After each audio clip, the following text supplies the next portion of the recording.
C'est une loi qui ne servira pas à grand-chose si elle est votée. Elle sera néanmoins discutée ce mercredi à l'Assemblée nationale. Alors que dit le texte ? Eh bien que les crèches pourront prévoir dans leur règlement intérieur certaines restrictions à la liberté d'expression religieuse de leurs salariés au contact d'enfants. Autrement dit, elles pourront interdire le port du voile si elles le souhaitent. Alors pourquoi une loi inutile ? Eh bien parce que cette disposition se contente de reprendre la jurisprudence établie par la Cour de cassation en juin 2014 dans le cadre de la fameuse affaire Babylou, à savoir qu'une crèche privée ayant des financements publics peut inscrire ce type d'interdit dans son règlement, mais qu'il n'y a pas lieu d'en faire une règle applicable à tous les établissements. Cette généralisation de l'interdit religieux, c'est justement ce que prévoyait la proposition de loi initiale proposée par les radicaux de gauche. Mais leurs partenaires socialistes ont préféré ne pas aller jusque-là, histoire de ne pas envenimer la discussion. Car depuis quelque temps, tout ce qui touche à la laïcité se transforme en débat incandescent. Jupe trop longue à l'école, menu de substitution supprimé dans les cantines scolaires, crèche de Noël jugée déplacée dans l'enceinte de collectivités locales. Les exemples ne manquent pas dans l'actualité de ces sujets qui enflamment, si ce n'est l'opinion, du moins les médias. Le 12 janvier dernier, au lendemain de la manifestation consécutive aux attaques terroristes à Paris, nous posions la question « Quelle laïcité pour quel modèle républicain ?» L'heure était au consensus. On dirait bien que ce n'est plus le cas. Alors y a-t-il une surenchère laïque ? C'est notre sujet du jour. Stéphanie Hennette-Vaucher, bonsoir. Bonsoir. Vous êtes professeur de droit public à l'Université de Paris-Ouest Nanterre-La Défense. Vous venez de signer avec Vincent Valentin l'affaire Babylou ou la nouvelle laïcité. C'est publié aux éditions LGDJ. Vous y expliquez notamment, on va évidemment avoir l'occasion de revenir, que cette laïcité, telle qu'elle est défendue en tout cas, donc cette nouvelle laïcité aurait dévoyé les principes qui étaient ceux de la loi de 1905 jusqu'à en devenir liberticide. Donc voilà, qui aurait finalement des effets qui vont à l'encontre des objectifs qui sont affichés. Première réaction d'ailleurs, tiens, peut-être par rapport à votre ouvrage. Vous expliquez que alors la question du fait religieux, c'est pas une question qui est propre à la France. On en débat dans de nombreux pays, sauf qu'il y a peut-être une spécificité française. Vous dites tout discours sur la laïcité est simultanément discours sur la nation. Est-ce que ça veut dire qu'on a une approche extrêmement passionnée, voire peut-être un peu trop passionnelle de toutes ces questions qui touchent à la laïcité ? En effet, ce qu'on a voulu souligner, c'est que parmi les évolutions récentes, contemporaines du débat, peut-être au cours de la dernière décennie, s'étaient multipliées les situations dans lesquelles des différents événements, alors emblématiquement le port du voile à l'école, ou l'affaire Babylou, évidemment, sur laquelle on s'est attardé particulièrement, ces événements étaient souvent justifiés par ceux qu'on a appelés les promoteurs de la nouvelle laïcité, comme mettant en cause bien plus que simplement un principe juridique qui figure à l'article 1er de la Constitution. Bien souvent, on a entendu dire que le port du voile, dans telle ou telle circonstance, était véritablement, sinon une attaque sur la République, en tout cas véritablement une menace pour la République. On a du mal à en faire un sujet strictement juridique. Il y a toujours une dimension politique. C'est exactement la raison pour laquelle on a souhaité apporter cette contribution juridique au débat, parce que effectivement, il nous a semblé qu'il y avait une politisation très grande et qui faisait parfois fi de non pas une signification purement juridique du principe qu'il faudrait absolument maintenir, mais enfin, en tout cas, d'une signification juridique du principe qui s'était stabilisée sur le XXe siècle et qui nous semble très largement remise en cause sans que ce soit toujours explicite. Est-ce qu'il est toujours question de la nation dès lors qu'il est question de la laïcité ? Oui, sur ce point, je crois que ce qui est intéressant, c'est de revenir justement à la notion de république, de synthèse, d'appartenance. La République, la chose commune. Une des choses qu'on a voulu souligner aussi avec Vincent Valentin dans le livre, c'est que ce qu'on appelle cette nouvelle laïcité et qui signe, qu'on a qualifié comme telle pour signer le fait que la laïcité n'est plus utilisée simplement comme un commandement de neutralité de la part des personnes publiques, mais bel et bien comme un commandement de neutralité qui pèse désormais sur les personnes privées. Je crois que justement, le glissement entre la sphère publique et la sphère privée est très important à étudier ici. Et ce qui nous a semblé vraiment frappant, c'est que au moment même où on met l'accent sur la République qui serait menacée par un certain nombre de phénomènes contemporains, on en vient à adopter des solutions qui juridiquement excluent en fait de la chose commune. Et ça, c'est une dimension très très importante. Si on regarde les lois à partir de 2004 sur l'interdiction du port de signes d'appartenance religieuse à l'école, si on prend la loi de 2010 sur l'interdiction de la dissimulation du visage dans l'espace public, si on prend les débats autour des accompagnatrices de sortie scolaire, Babylou évidemment, et la problématique du religieux dans l'entreprise, finalement tous ces raidissements juridiques d'une nouvelle compréhension de la laïcité comme neutralité des personnes privées a pour effet, je ne dis pas qu'il est voulu, mais a pour effet de cantonner un certain nombre d'individus à la sphère privée. Et donc, on a un effet paradoxal, un discours républicain, mais qui en fait exclut de ce qui fait commun. Alors on va aller sur ces questions de glissement du public vers le privé, mais je voudrais revenir sur ce que vous venez de dire, Stéphanie Hennette-Vaucher, notamment sur certains espaces qui seraient menacés. Il y a une exagération de la menace. Alors, bon, moi, encore, je suis professeur de droit, je suis pas sociologue ou... Je suis mal à l'aise sur le terrain de la menace. Ce qui me paraît très très intéressant, c'est que en revanche, il y a une multiplication des lectures univoques d'un certain nombre de pratiques sociales comme étant uniquement des menaces. Et ça, effectivement, ça me frappe parce qu'il me semble que le discours savant qui s'accumule depuis 30 ans sur les pratiques sociales du religieux nous permettent de voir qu'il y a une diversité. Il y a pas, tout n'est pas menace. Je voudrais vous faire écouter une intervention, celle d'un maire, c'est le maire de Chalon-sur-Saône. Il se trouve qu'il est UMP, il s'appelle Gilles Platré. À la mi-mars, il a pris une décision pour la prochaine rentrée scolaire, la suppression des menus de substitution dans les cantines. C'est-à-dire qu'en gros, dans les menus où il y a, les jours où il y a du porc au menu, eh ben, on propose un menu supplémentaire. Ça existait depuis 31 ans. La mairie a décidé de supprimer ces menus de substitution au nom du respect de la laïcité. La laïcité, c'est de faire en sorte que les prescriptions religieuses n'aient pas de place dans l'espace public. Et par conséquent, il faut faire en sorte que les menus soient les mêmes pour tous les enfants. C'est ce que nous avons fait avec cette décision. On ne stigmatise pas. Quand vous faites deux menus séparés, vous créez de la différence entre les enfants. Donc vous faites de la différenciation. Ça, c'est la porte même de la stigmatisation. Nous, ce que nous disons, tout simplement, c'est qu'il y a une cantine qui est un service public, que ce service public obéit à des règles de laïcité, que dans le cadre de la sphère publique, la sphère privée n'a pas lieu d'être. Voilà, le maire de Chalon-sur-Saône, Gilles Platré, qui intervenait sur France 3 Bourgogne le 16 mars dernier. Alors, est-ce qu'en prenant cette décision, il prend une décision conforme au principe de la laïcité? Moi, je voudrais surtout sur cette affaire souligner ce que vous avez dit en lançant cet extrait. L'aménagement des menus scolaires se fait dans les écoles publiques depuis 30 ans. Je crois que la réponse est là.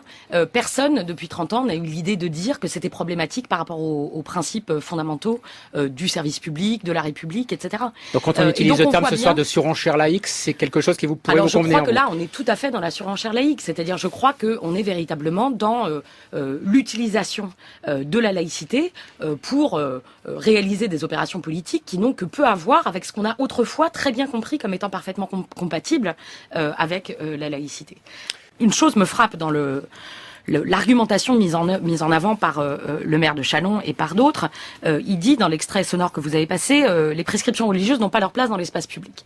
Alors je pense que là on touche quand même le cœur du problème, c'est-à-dire que en tant que juriste, il m'importe de souligner que la liberté religieuse est une valeur tout aussi constitutionnelle et tout aussi fondamentale que le principe de laïcité, que encore une fois sur l'essentiel du XXe siècle, le principe de laïcité a été défini comme permettant que se conjugue la liberté religieuse des individus et la neutralité des personnes publiques, qu'on en arrive aujourd'hui à un discours de laïcité où elle devient l'antonyme de la liberté religieuse, elle devient le fondement des restrictions à la liberté religieuse, sous couvert de cette idée qui s'est imposée on ne sait comment dans le débat public, que la laïcité voudrait que la religion n'ait pas sa place dans l'espace public. Donc quand il dit ce maire, les prescriptions religieuses n'ont pas leur place dans l'espace public, il fait une mauvaise lecture ou une contre-lecture de ce qu'est la loi de 1905. Il fait une contre-lecture de ce qu'est la loi de 1905, il fait une contre-lecture de l'interprétation qui a été donnée sur l'essentiel du XXe siècle de la loi de 1905, et il fait une contre-lecture de toute une foule d'autres énoncés juridiques, conventions internationales, constitutions auxquelles nous sommes partis, qui disent bien que la liberté religieuse inclut la liberté de manifester son appartenance religieuse en public et en privé. Tout ça, ce sont des textes qui expliquent, par exemple, que la France a été condamnée désormais à 2 reprises par le Comité des droits de l'homme de l'ONU à cause de la loi de 2004 sur les signes religieux dans les écoles et à cause de l'interdiction, l'obligation d'avoir la tête dévoilée sur les documents d'identité. Il faut bien comprendre que au niveau international, on est vraiment regardé avec consternation. Oui, ce que vous dites, c'est-à-dire quand il y a instrumentalisation, en tout cas quand il y a utilisation dans le débat politique des questions de religion et de laïcité, c'est toujours la même cible qui est visée, c'est-à-dire c'est l'islam. Hein. Voilà, il serait quand même un peu difficile aujourd'hui d'ignorer le fait que depuis au moins une dizaine d'années, on pourrait en fait remonter bien au-delà, mais disons au moins depuis une dizaine d'années, il y a quand même une systématique du ciblage du discours de la nouvelle laïcité sur les expressions de la religion musulmane. En tout cas, on revient un petit peu à la fois cette distinction de espace public, espace privé, puis aussi au fait que finalement on fait porter la charge du respect de la laïcité à l'individu, à la personne physique, et non plus à la personne morale. Et ça pose problème. Stéphanie Hennette-Vaucher. Oui, c'est-à-dire qu'en fait, il me semble que tous ces discours qui prennent pour point de départ l'idée que la laïcité républicaine est menacée supposent nécessairement de considérer que l'expression du religieux dans la sphère publique est problématique. Or, encore une fois, je reviens sur ce point, mais encore une fois, ça n'est pas du tout l'économie du principe de laïcité tel qu'on l'a compris pendant longtemps, ni des contours de la liberté religieuse telle qu'elle est reconnue et qui, encore une fois, ne considère pas que toute expression de la religion, y compris dans l'espace public, soit problématique. Il y a une obligation de neutralité, mais c'est pas forcément une obligation de neutralité individuelle. Mais il n'y a pas d'obligation de neutralité. Bah si, le service public quand même a cette obligation-là. C'est-à-dire en tant que personne morale, disons. Voilà, pour les personnes publiques, pour les personnes morales publiques. Mais à partir du moment où on observe ce glissement vers la nouvelle laïcité, on va revendiquer cette neutralité des personnes privées parce que précisément, on considère l'expression de la liberté religieuse comme une menace. Et c'est véritablement quelque chose qui met en cause la liberté. Ça met pas seulement en cause la liberté religieuse, comme je l'ai dit tout à l'heure, mais ça remet en cause le principe de liberté. C'est-à-dire que on va considérer qu'on requiert des individus, non plus seulement qu'ils respectent les règles de la République, mais qu'ils adhèrent à un certain nombre de valeurs qui sont définies ici de manière absolue, valable toujours et partout, intemporelle. Et là, il y a véritablement un basculement. C'est-à-dire, on ne demande pas seulement aux gens de respecter les lois de la République, mais on va leur demander d'épouser les valeurs de la République, parmi lesquelles on met cette laïcité redéfinie comme emportant un commandement de neutralité religieuse. Et du coup, vous y voyez quelque chose de liberticide en disant, d'ailleurs, si aujourd'hui ça s'applique à la question religieuse, pourquoi pas demain aux questions philosophiques, politiques, sociales? Absolument, c'est-à-dire qu'à partir du moment où c'est le principe de liberté lui-même qui est mis en cause, il n'y a aucune raison de penser que c'est cantonné à la question religieuse. Potentiellement. Est-ce que c'est la neutralité de l'État qui a pour fonction de permettre de faire exister et de faire coexister le pluralisme des différences individuelles, hein, ou est-ce que c'est une neutralité qui, par translation, voyage de l'État à la sphère civile? Je pense que il faut lire les lettres philosophiques à partir de la conclusion de Candide. Le cultiver notre jardin, ça n'est pas faire de l'horticulture, c'est avoir un espace commun où nous allons faire croître et embellir toutes les potentialités émancipatrices que l'on peut éventuellement rencontrer dans chaque religion quand elles se décléricalisent. Parce que ce coexistant l'une avec l'autre, elles sont obligées. C'est le rôle émancipateur de la controverse dans l'histoire des religions. Et si un jour on devait enseigner les faits religieux, je propose que ça se fasse à partir de l'analyse des controverses. Non pas analyser ce qu'est le sunnisme, non pas analyser ce qu'est le chiisme, mais analyser la controverse. La même chose pour les prophètes d'Israël ou que sais-je. Eh bien, il me semble que le discours qui vient compléter le différentialisme qui menace toujours, en face d'un universalisme creux qui ne serait pas animé par l'amour incarné de la République, eh bien c'est de dire qu'il faut développer la raison commune et la raison populaire. Ce que, pour l'instant, la société française ne fait plus. Il me semble que cette raison commune, pour pouvoir exister, elle doit reposer sur la possibilité pour chacun d'exister, y compris dans sa différence, oui, dans la mais sphère la publique. réponse, elle est dans un panneau. Excusez-moi. Mais du coup, la nouvelle laïcité, en tant qu'elle intervient a priori pour restreindre, voire supprimer la liberté religieuse dans un certain nombre de configurations, pose problème et est en rupture avec des réponses. Vous avez pris un certain nombre d'exemples tout à l'heure en disant il y a des abus de droit. Les démocraties libérales s'enorgueillissent du fait que la liberté est la règle, la restriction est l'exception, et du coup, on va éventuellement sanctionner a posteriori des comportements s'ils ont posé problème, mais c'est tout à fait différent de décider en amont, a priori, de réglementer, de réguler l'expression du fait religieux. Alors, complexifions encore davantage cette discussion avec un exemple récent, là aussi puisé donc dans l'actualité. Est-ce qu'on est dans le respect ou le non-respect de la laïcité ? C'est l'histoire d'une jupe longue, noire, qui a valu à une collégienne de Charleville-Mézières d'être interdite de cours à 2 reprises récemment.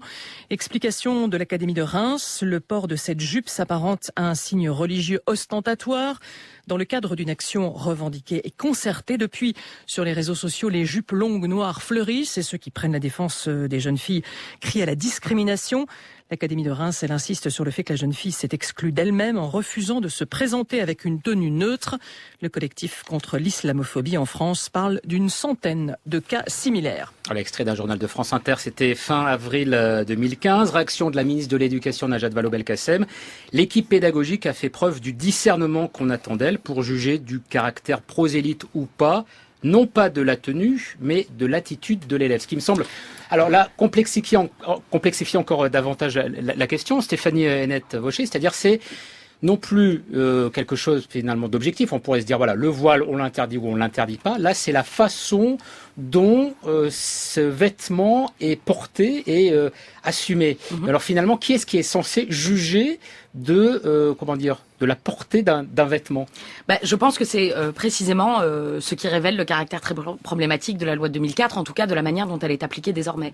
Puisque, comme je le disais tout à l'heure, on va demander aux individus non seulement le respect des lois de la République, mais l'adhésion à une certaine idée, à une certaine compréhension redéfinie de la laïcité. Vous voyez bien ici que ce qui pose question, c'est le comportement de l'élève. On nous dit, elle porte cette jupe de manière ostentatoire, elle a un comportement prosélyte, etc.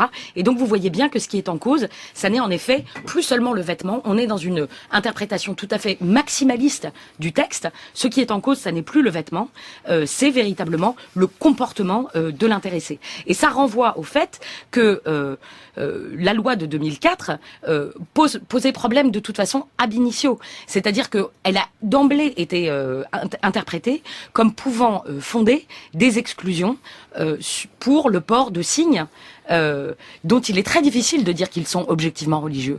Je pense à un bandana, je pense à un bandeau dans les cheveux. Je pense que cette histoire de la jupe qui refait surface ne fait que renvoyer à des interprétations maximalistes qui ont été autorisées depuis plusieurs années déjà, puisqu'on n'a jamais cantonné l'interprétation de la loi de 2004 de manière stricte, de manière minimaliste. Et on a tout de suite laissé des exclusions se prononcer, être validées sur le fondement de signes qui n'étaient pas religieux. On en vient maintenant à une évaluation du comportement des élèves. Alors, et donc là, vous voyez bien que le législateur, en tout cas l'interprétation qui est faite de la loi, s'immisce véritablement dans les consciences. C'est-à-dire qu'on a ici des jeunes filles qui, depuis 2004, ont l'obligation de ne pas porter de manière ostentatoire des signes d'appartenance religieuse et qui font le choix de dire « fort bien, je porte le voile chez moi dans ma famille, j'arrive à l'entrée du collège, du lycée, que sais-je, je le retire ». Que me reste-t-il? Il me reste une jupe dont on me dit désormais qu'elle est trop longue. Donc il faut, on a quand même ici un problème. On a quand même ici une intervention du législateur qui interdit des signes religieux. On a des personnes dont on peut aussi dire qu'en toute bonne foi, elles essayent de se mettre en conformité avec les exigences législatives et qui se trouvent renvoyées parce qu'elles ont remplacé le voile par un bandana ou parce qu'elles continuent de porter une jupe longue.